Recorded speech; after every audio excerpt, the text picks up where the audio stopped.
عن أبي هريرة رضي الله عنه أن النبي صلى الله عليه وسلم قال: من ستر مسلما ستره الله في الدنيا والآخرة. Пайғамбарыбыз саллаллаху алейхи вассалам хадисінде айтады: қайсы бір момын мұсылман өзінің мұсылман бір туғанын айыбын жаба тұрған болса, Аллах Таала бұл дүние ақырет анын айыбын жабады дейді. Субханалла, қараңыз қандай сөздер.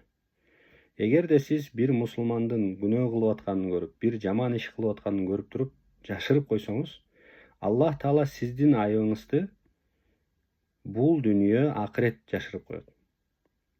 Азыркы учурда тилекке каршы, урматтуу туугандар, эгерде бир адам көчөдө болобу, элдин арасындабы бир иш кылып, бир жаман иш кылып, бир күнөө кылып кое турган болсо, ошол замат телефонду алып чыгып, аны сүрөткө тартып, видеого тартып, интернетке таратып салышат.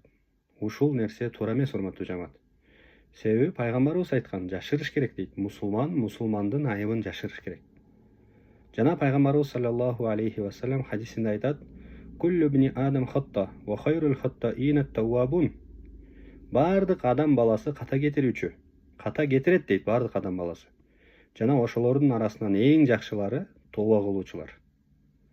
Балким ал адам азыр күнөө кылып койду, азыр ката кетирип койду, бирок ананыраак бир саатпы, эртеңби ал Аллах Тааладан тооба кылып кечирим сурап коет. Бирок сиз анын айыбын ачып, ушундай иш кылып атат деп уят кылып шылдыңдап койгонсуз.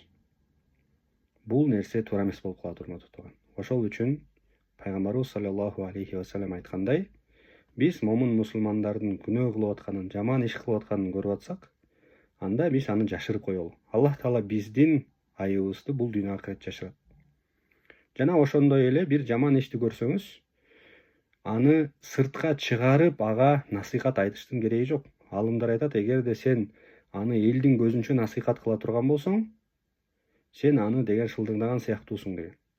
Аны акырын бери өзүнчө чакырып, эч ким көрбөгөндөй, эч ким укпагандай, сен ушундай күнөө кылып жатасың, сен ушундай жаман иш кылып жатасың, ушул нерсеңди тыштагының деп айтыш керек. Акырын насыйхат кылыш керек.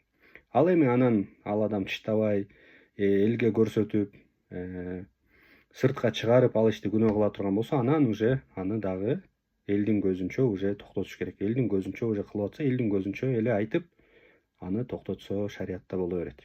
Wallahu a'lam. Assalamu alaikum wa rahmatullah.